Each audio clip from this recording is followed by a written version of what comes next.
After a quick assembly, I primed these miniatures using Vallejo's UK Bronze Green before giving them an anti-zenithal spray of purple ink, followed by a zenithal spray of a light flesh tone. If you were to follow the steps of this video, you can skip the purple ink as you can't see it in the end result. Before heading inside to my painting desk, I hit the miniatures with a few light coats of matte varnish to protect the inks from the speed paints that I'm about to use. Here I decided to try something a little different with speed paints than what I'm accustomed to, and I apply a dark green to add more shadows to the head before quickly applying a light pale blue over the rest of the head. I'm doing this while the green is still dry, trying to wet blend the colors together. I repeat this in small sections all around the body, keeping the areas I cover relatively small, so I have time to swap to the second color before the first dries. The result wasn't awful, so I kept at it. If nothing else, this is forcing me to paint faster than I like to, which is definitely something I need to work on. I am an incredibly slow miniature painter by default. With 2 colors down for the base coats for the flesh, I repeat the same for what will be the dark bluish black clothing. These I still try to apply quickly, though I found it was helpful to think about the areas where I wanted the highlights to go prior to applying them. It's not shown, however, I follow the same approach for all the other clothing on these miniatures. Every color used for each section will, as always, be shown in a spreadsheet excerpt at the end of this video. With speed paints on everything else, I move on to painting the fire. I wasn't really sure how I was going to approach this, so I decided to keep it simple and follow the same pattern. More speed paints in my attempt to wet blend them together. I felt like the fire thing was following their hand, so I decided to make that area the brightest and hottest, and the further away from the hand, the darker and colder it would become, until it was just a billow of smoke at the very end. It didn't look terrible, but I definitely liked the first 3 colors together, and they went well with the color scheme on the rest of the miniatures. Now, I had it in my head that each of them would have different color energy or fire around them, so I did some experimentation, and again, it didn't look awful on how it came out. And the speed paints, for the most part, wet blended okay together, especially consider that I've never wet blended anything and have 0 experience with doing so. But ultimately, the first looked the best, with the pink and purple feeling like they were too far of a departure from the cold alien feel I wanted them to have. So, much to my chagrin, I hit the areas on the first miniature's flame energy thing that I wanted to change using white paint, and then the entirety of the energy flame things for the other 2 miniatures. This took multiple coats to get decent coverage, though I wasn't worried about total coverage. Whatever shone through would look darker and add some variation to the tones from the speed paints I was about to reapply. This time, however, I only used the 3 colors I liked the most, and sort of created a rolling gradient from light to dark and back to light again, with the only rules being to try to keep each section as equal in length as I reasonably could, and the beginning and ends always having the brightest tone. With all the speed paints dry, I start with highlighting the dark blue clothing with my own custom blue tone that I mix. Though if you painted with the old Army Painter War Paints line, this would match their dark sky color, which is unfortunately no longer available in the newer Fanatics line. Adding a little more white to the previously mixed color, I build up smaller volumetric highlights. Again, so far still simple.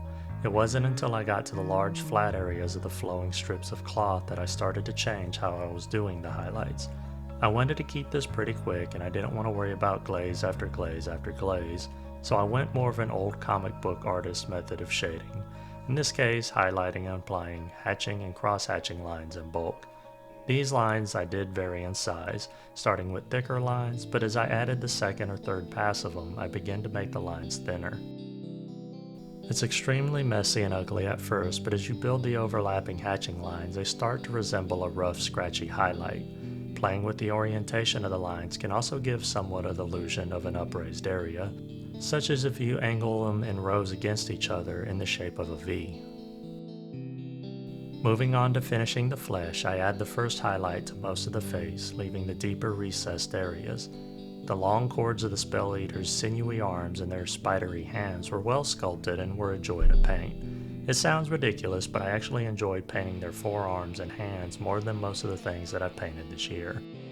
The unnaturalness of their limbs and their mouthless faces, as well as their multiple alien eyes, horrify me. As soon as I saw the box art, I didn't even bother to look at the model's designs on the back.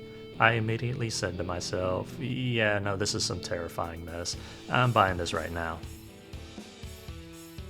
The second highlight for the flesh was the same as the first, though with a little bit of white cut into it. The areas covered was mostly the same as well, though I tried to keep the highlights thinner to not cover all of the previous ones added, and focus this more on the upper cheeks, nose, forehead, chin, just a little bit around the corners above the mouth. Well, I guess where the mouth would be. I finished the flesh with a glaze of turquoise blue where I wanted the shadows darker and more saturated. And just like that, all of the airbrush work I started with was pretty much obliterated. I could have primed these things white or light gray and moved straight into throwing on the loosely wet blended speed paints and gotten basically the same result. I move on to finishing out the flame things next, adding white lines where I wanted it to be the brightest. I painted these lines mostly in the recesses, as much like a fire, the hottest and brightest areas should be the deep center. I then wanted to tint the newly added white, but for some reason I went to turquoise ink and applied this as thinly as I could get before I realized that I could have just thinned down one of the speed paints I already used. And so ultimately I decided to do exactly that.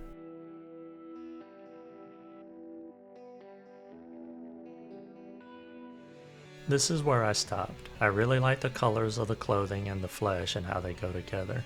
If it's just the 3 spell leaders, then it looks a little overly cold, with the only real warm colors being on the base. But when they stand around the archivist, I feel like it makes sense and draws a lot of attention to his warmer tan clothing and the pages of the book.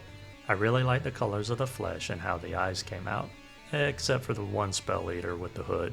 I butchered her peepers, or at least it looks like she had mascara on and now it's running. The flame energy things didn't come out that great, but I think that's mostly due to the turquoise ink I used on larger areas, darkening the white down too much. I should probably paint the white back in and then reapply the thin plasmatic bolt all over again to brighten those recesses a good bit. I also just realized I completely forgot to paint the OSL from the flames on their bodies. That's something that's going to take quite a bit of time, as that's a lot of surface area to brighten up. The scratchy hatching lines on the clothing actually looks better in person than it does in these photographs, but it's also probably that my vision is just that bad now. Zoomed in the photographs it looks very rough, but at about 20 inches or so it just looks like volumetric highlights to me. I probably could have added an additional highlight to increase the contrast, but I feel like the darkness of the clothing helps bring out the flesh, eyes, and the flames. For lessons learned, if you paint these miniatures, the spell leaders are definitely candidates for considering painting in sub-assembly. Trying to paint under the areas of the bodies and around the flames were very difficult. When it's all said and done, I have roughly 14 hours of work into these 4 miniatures, or about 3.5 hours apiece, which is actually a lot more time spent than I had thought. Though all in all, I enjoyed painting the set and have a couple more Malifaux boxes on my shelves that need some attention. And that'll bring this video to its end. I hope you learned something or inspired to start or expand your own collection of disturbingly humanoid monstrosities that are not only creepily alluring, but horrifically unnatural. If you have any questions, feel free to ask, and if you like the content of this video and would like to see more, you can easily support the channel by liking, commenting, sharing, and subscribing.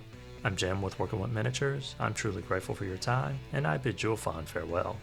Until the next video.